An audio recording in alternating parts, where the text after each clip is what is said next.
What is going on, everybody? This is Joey of Underage Packers. Big B, I thought he was going to be able to make it back. It was too short a notice for Wes Hockowitz, so we got the next best thing. It's Tim Backus of Cheesehead TV. I will take second best to West Hodkowitz. That's I can do that. All right, Mike Spofford probably in a close third, but we're excited to have Tim on this week. I got bored of talking to myself, so with Tim, we're going to be talking about what the NFC is looking like right now, and obviously the big matchup coming up this Sunday against Indianapolis. So let's start off here with the NFC. Right now, the Packers currently hold the first seed. They have an interesting schedule come up. So, Tim, what do you think out of these next 5 games? We got versus Chicago after Indy, versus Philly, at Detroit, versus Carolina, and at Chicago. Who do you think, or where do you think that toughest match lies? You got to look at Chicago, right? Their offense doesn't scare anybody, but divisional games are always tough because you see them so frequently. And then the defense, of course, is like scary. As bad as their offense is, their defense is nearly that good. So now that being said, I think they sweep the Bears this year and probably drop a game that they should win just because that seems what the Packers are like this year. But in terms of like the matchup you would think would be the scariest, I would say it's got to be the Bears out of those 5.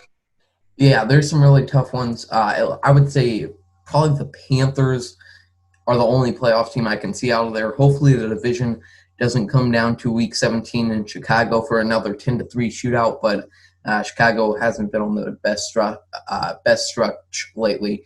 Now looking at the rest of the NFC, we talked about the Panthers.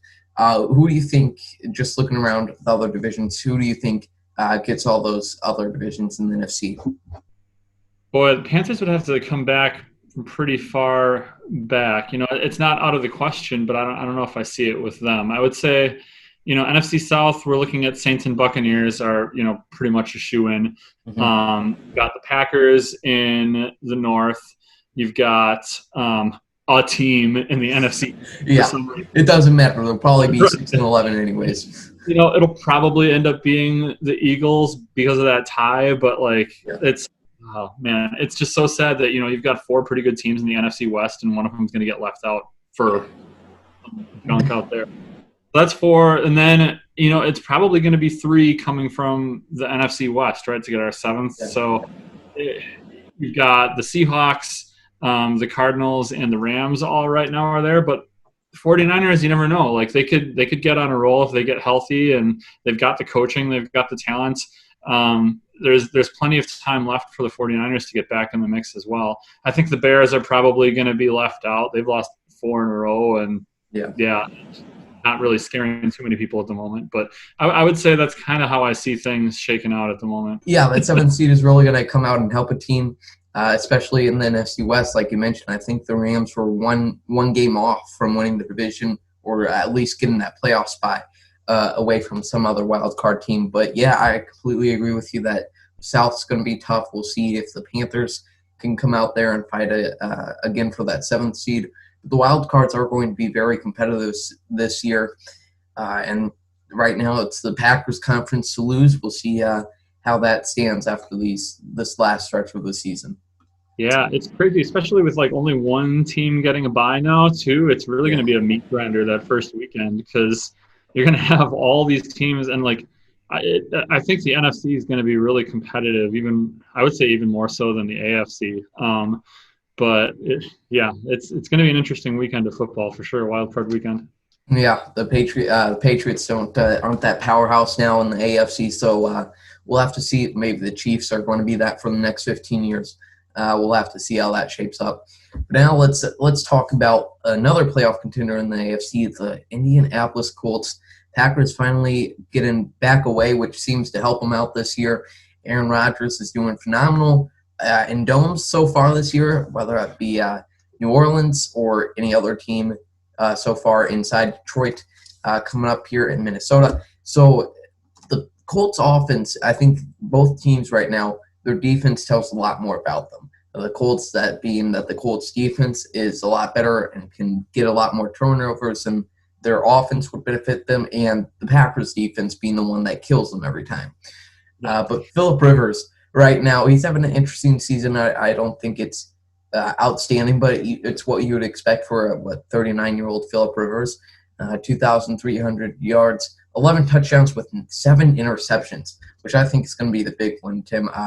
There's been a lot of talk about the Packers having to win that turnover battle. Do you think Jair Alexander coming back, do you think we get an interception or two in there?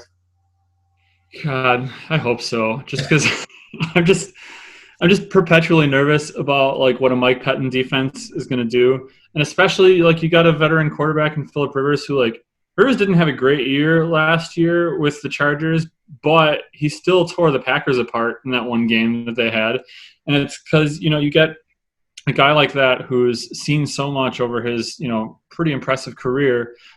He's able to decipher these defenses and pick them apart, especially if Pettin's not going to do enough to make adjustments and shift guys around and, go beyond his just sort of vanilla style of play. So I think turnovers are going to be critical because this game is going to be close. If the Packers can get even one, that could make the difference in the game. But to do that, they're going to have to put on pressure. And that's really going to end up being the difference maker. Yeah, and Philip Rivers, comparing his offense last year with the Chargers all his career, that wasn't a plethora of talent. I wouldn't say the Colts have some top-end talent on there either, but obviously that offensive line is going to be a big part of it. They've only allowed 9 sacks so far this year. Last year, he had Melvin Gordon, who absolutely diced this up. This year, he has some really interesting running back duo. I know a lot of Wisconsin fans' hearts are going to be hurt to see Jonathan Taylor be running over us so far, or this week. So far, they have a 427 yards, 3 touchdowns on the season combined with Nyheim Hines and Jonathan Taylor. Tim, do you think – both those guys are really versatile. Jonathan Taylor is more of a down-and-forth runner. Do you see the Packers being able to have an answer, or do you think they should really first try to stop those running backs and make Philip Rivers beat you? God, who knows, right? They've had games this year where they've been much improved against the run. And overall, they're doing much better against the run this year than they were last year. But then you get like the Dalvin Cook game where he comes out and just plows all over them. Or they've had like 2 or 3 just really bizarrely bad performances against the run this year. So it's like, which run defense is going to show up? I think they're capable of stopping them for sure, but we've already seen the blueprint for how you take down a Pettin defense by gashing them up the middle with the runs and just power football. So, yeah, I think they need to slow down the run and keep the ball in Rivers' hands so that they can play their pressure game and rely on their talented defensive backs. But it's a lot easier said than done, it seems, for the Packers lately. So, yeah. Yeah, if we can just get a few stops, we got to get stops, and then you turn it over to the Packers offense side where they're facing up against a very tough Colts defense. Right now, the Packers defense hasn't been able to get turnovers. That is the opposite for the Colts. 4 fumble recoveries in so far this season, 20.5 sacks. A big one of that being, though, 6 from Danico Autry, who was placed on injured reserve this week. So, Tim, how much does that change? Because, I got to be honest, I don't think I ever heard of Nico before he was placed on IR. I knew of, DeForest Buckner, but how much does Danico not being in there change your thoughts or scariness of the Colts defensive line? Well, the thing is that defense, their front 7 is just so good. It's like big and aggressive, and they're flying all over the place. That it hurts, especially when it's a guy who's making that many plays this year. But I don't think it changes things too much. Like, they're still going to come out with the same game plan and try to just bully the Packers around because they've seen other teams like the Buccaneers do it. Yep. So I would say the Packers can't rest on their laurels at all with just one guy being out, because this is a team that really plays great football as a unit, which is something that the Packers could take a lesson from, and I think defensively. Yeah, and you brought up the Buccaneers, which that's all of our greatest fears. And if you were scared of Devin White, get ready for Darius Leonard. I think he's even more versatile, even more of a big hitter. I'm terrified of him. Rodgers, he said at his press conference this week that that's not something you can game plan all around, and we'll see how they'll react to that. And then going to the Colts secondary, 11 interceptions so far this year. Aaron, although he did just have one against Jacksonville last week, it isn't going to be we always know he's not going to typically throw an interception in a game. But talking about quarterbacks, this is something that a lot of people have been paying attention to all this week, is that, maybe a good opponent the Colts have definitely faced, but you look at the quarterbacks they have faced, and, they haven't had a guy like Aaron Rodgers. So looking at it, the quarterbacks they've lost against, it's Gardner Minshew, Baker Mayfield, and Lamar Jackson. Lamar is probably the best out of that pack. So do you think Rodgers could really be, obviously he's going to be a difference maker in every game, but is he going to be the thing that shuts down the Colts? I hope so. It's really it's really going to depend on their ability to stretch the field, I think. The Colts, they've done a great job this year of not giving up big plays. They cover the top really well. So the Packers are going to have to figure out either A, like, are we going to be able to move the chains and just play a short game and do it that way? And B, like, are we going to be able to find moments where we can take our shots down to like an MVS or a Devontae down the field?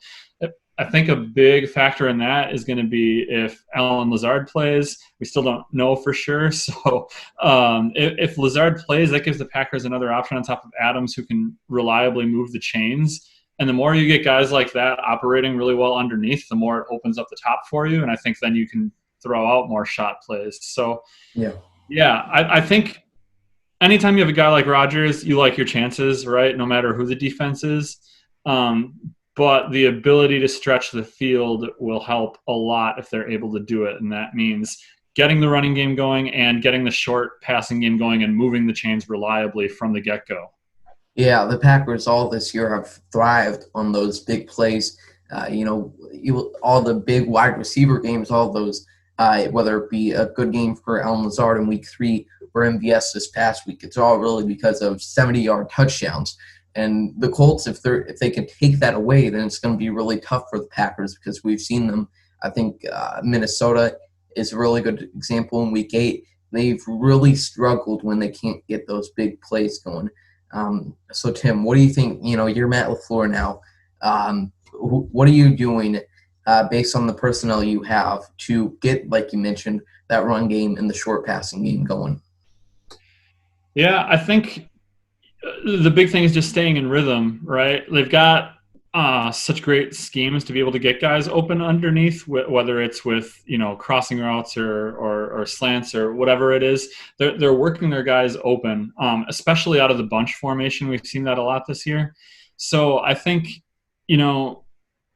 from early on, there's no need to press right away, right? I think you sort of test out what the Colts are going to do, take what they're giving you, and then from there you can determine, all right, where are the best spots to pick our shots? The good thing for the Packers is that it's inside. I think, the games where they've had a really hard time pushing the ball downfield in recent memory were the ones that were, you mentioned Minnesota, and also Jacksonville for a couple of quarters of the game, like outside and really heavy wind, where it just sort of ground this offense to a halt. At least that's getting taken away, and they can focus on actually running their offense for 4 quarters of the game, which is going to be huge. Yeah, if they can play a complete game. And I will say, to give Matt LaFleur credit, and maybe it's just my recency memory of Mike McCarthy, but, they've been able to play 4-quarter games a lot better this year. Sometimes they're not playing good at all through the first 3 and then just barely ease out in the 4th. But last year, remember they'd get off to like a hot start, and then second quarter they would just do nothing. Yeah, it was like the entire year last year. And so the Packers, if they can, I think what I'm really looking for in this game, because after the Jacksonville, and after I said this the other day in that video I made, we don't want to be sitting here at the end of December saying we played our best football weeks 1 through 4. I want to be able to say, the Jacksonville game, the Vikings game, really tested how much confidence I have in this team. So Tim, I guess I want to see that the Packers can be that contender, and they're not going to get shut down instantly when they go into the playoffs. So what are you looking for, especially going up against such a tough opponent? What are you looking to see in this Packers game? The big thing is energy, I think. Like, I want to see these guys go out there aggressive, like ready to play some freaking football. Yeah. And just it's just been completely missing 2 out of the last 3 games. Even Matt LaFleur said something about it after Jacksonville, that the energy was just like not there.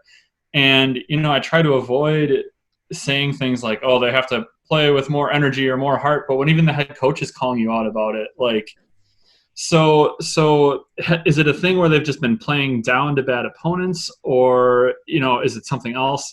They get a really good quality playoff caliber team this weekend where we can see, like, are they going to match the intensity that the Colts will bring? Because they're going to have to win this game. And that the Colts are going to be up for this one. So I think that's what I'm most looking forward to seeing this weekend. If the Packers can get up for this game, match that intensity, and win a tough game and a tough place to play, then I think that bodes really well for them for January and February football.